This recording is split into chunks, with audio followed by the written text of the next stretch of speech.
But the 76ers, man, J-Mo, I wish you was here. You got to talk about Daryl Morey, man. He got a few more years. Daryl Morey signed an extension with the 76ers today that extends him up until the 27-28 season. Woo. What y'all think about that? Daryl Morey been with the 76ers, and he was with the Rockets before that. I forgot where he was at before that. But everywhere he went, they became a playoff team. What was you saying? No, I was about to say, was he anywhere before the Rockets? I don't think so. He wasn't, you know. Yeah. Okay. But everywhere he went, they turned into a playoff team. And good things happen. Sometimes some bad things happen. You know, that dark cloud called James Harden was following him. So now he's not there no more. But the 76ers, they trust the process. So how y'all feel about that extension? And I'm going to start with you, Devin. So that's what I was about to ask. As far as it's like a 50-50 with me with Daryl Morey, because in Houston, like what J-Mo just said, everything was catered around James Harden. If I start thinking about like the players he drafted, I don't think he really like drafted any talent to Houston. He got people in free agency. Like was Daniel House drafted to the Rockets, or he came from somewhere else? Good question. I think he came from Philly, right? Nah, I don't think he Oh no. Well, basically, I don't know if Daryl Morey can do like he's a good drafter, because I'm about to ask, did he draft Tyrese Maxey? Oh, y'all drafted Daniel House. Yeah, I knew he came from somewhere else. And was Tyrese Maxey there before he came to Philly? Mm-hmm. He was already so there. that's what I'm saying. That's why I'm 50-50 with him, because he seems like what he is good at focusing on one person, but not building talent or building a team around the players. So in Houston, he focused on James Harden. He made a good team. It's just at that point, James Harden was in his prime. It was everything through James Harden. He brought some good people in with Chris Paul and Russell Westbrook, but was it really a team that was going to contend for the championship? Even though they went far, but I don't think anybody ever thought the Rockets probably could have won the championship with their team. Then you come over here to Philly, same thing. I don't think he so much caters to Joel Embiid. He definitely was catering to James Harden. It seems like that's his guy, because that's the guy that put him on. But in Philly, like the fact that Tobias Harris still on the team, it's just certain things. Like I don't think he's making a good team. He's just more so like, I'm gonna focus on one player, give him everything he want. If he get good stats, it's gonna make me look good. As far as making a team, I don't know if y'all feel the same way. I don't feel like Daryl Morey has made the team any better. I feel like they wasted, Joel Embiid's talent. He just got lucky that Tyrese Maxey actually turned out to be something. Because if you get rid of Harden and it was just Joel Embiid there, what is that team looking like if Tyrese Maxey is not what he is? So that's why I'm like, I'm 50-50 on the extension, because it's like you gave him an extension, but what is he doing really to help the team? They just like the reason that they're going to be a top 3 or 4 team is talent wise, because Joel Embiid is so nice and Maxey is turning out to be a good player. But who want to just do that? Like who want to just be stagnant 3 or 4 spot for the rest? That's like Toronto. Well, no, I can't say that. Toronto got a championship out of it. But if you're not going to win the championship, what's the point? So I'm 50-50 on the extension. I probably wouldn't have done it, but I probably would have tried to talk to Bob Myers to see if he would have came out of, not retirement, but semi-broadcasting, because he knows how to build a team. Of course he has Steph Curry, but the way he drafted Clay, Draymond. He got Iggy over there. He had Bogut over there at one point. He builds a team. So 50-50 on the extension. I probably wouldn't have done it, though. I know Jordan Poole playing like crap with the Wizards, but I think he got Jordan Poole too, man. Like you can throw him out there. Yeah, no bull. To be honest, I didn't necessarily mind it. I don't think he's a bad GM. I really don't. I kind of like what he did in Houston. I kind of respectfully disagree on them, being a team that we didn't think could compete, because I thought they could compete. I mean, they was in the Western Conference Finals. There was a game away from knocking off the Golden State Warriors. He put teams together, but guys didn't perform. I think the biggest knock on him is how he's treated James Harden. I think that's just the biggest knock on him. And James Harden has made him look foolish. He didn't show up in Houston. We know the story about what he did in Philadelphia, but I think he built teams that we thought had a chance to compete. I thought Philly had a chance to compete last year, but again, James Harden didn't show up when it mattered most. I like I like the fact that you get there, you know, it's a situation going on with Ben Simmons. Ben Simmons don't want to be here. You need a guy that can come in and score and facilitate. Let's get rid of Ben. Let's bring in James Harden. James Harden don't want to be here no more. Okay, let's get rid of James Harden. He's not a guy that's hesitant to make a move and a guy that's hesitant to, you know, to make transactions. But I just think that I can't put everything on him. I think guys got to show up in ball, bro. Like, I think the Sixers are a good enough team to compete for a championship. I feel like they was that team last year, and I feel like they this team this year.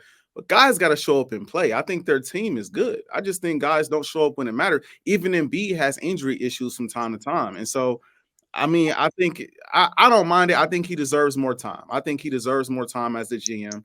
I didn't mind the extension. And, you know, you brought up the Myers from Golden State. Outside of him, who else you going to replace him with?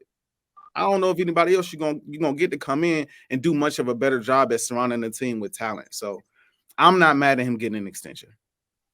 Troy Weaver. Joe? I like it. That was a great move. I agree with AJ.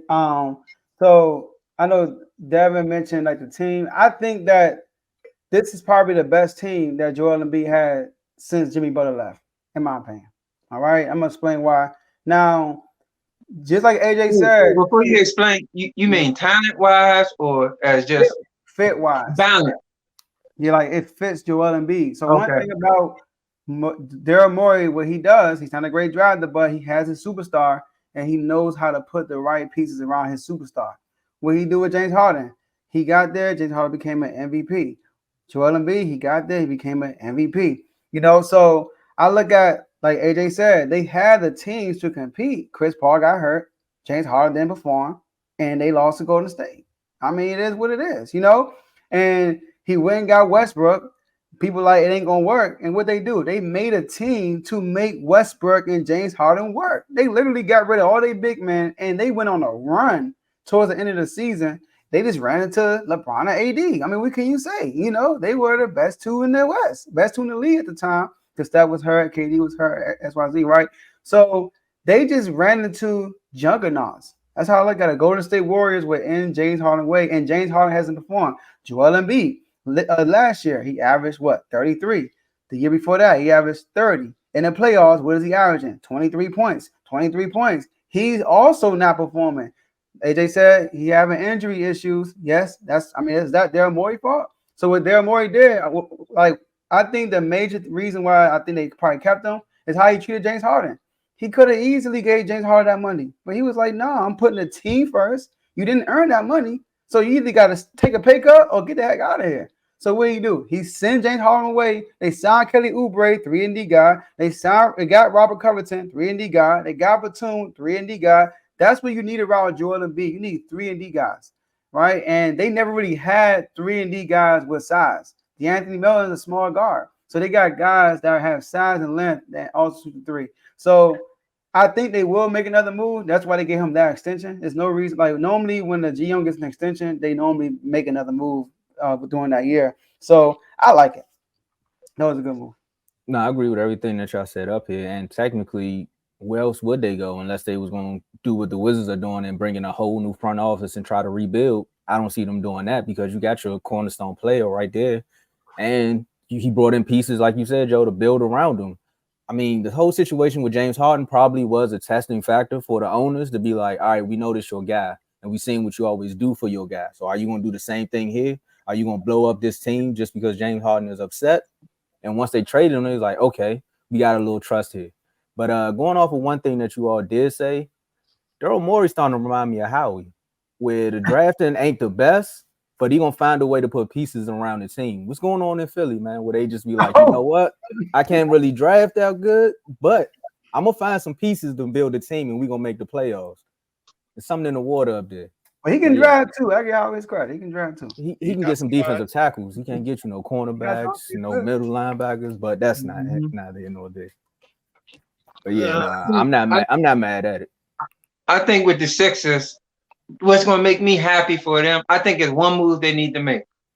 You need to get one of them two guards out of Chicago without having to give up like a Oubre or but they're not going to take a Batum. I mean, like they got to give somebody and some picks. I don't want it to be Oubre or or Covington, but they got to get one of them two guards out of Chicago, and I think they'll definitely be a team that can compete. And I feel comfortable with it. If Chicago, you said I forgot Tobias. He got to go. Yeah, he got to go. If I'm I think Kevin Oubre slides in that spot, and because he played defense and he's aggressive. I don't think Tobias Harris is aggressive enough.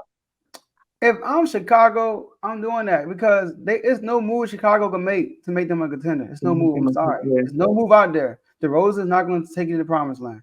They need to get rid of both of them. For real. Mm-hmm. I would get rid of both of them. Take Tobias' contract. This is the last year of his contract. He got a big one too. Mm-hmm. So they're gonna come off the books next year. Man, moving Tobias should be easy this year. So they're gonna make a move. They're gonna make a move. Yeah, no, that should definitely be an easy move. Now, what's gonna be a tough move is trying to bring back your franchise player on a losing team. And I don't know if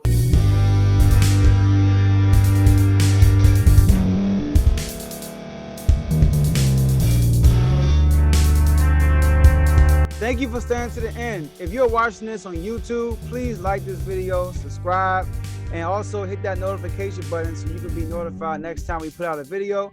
If you're listening on any podcast platform, subscribe and hit that notification button, y'all, so you can be notified we put out another podcast audio.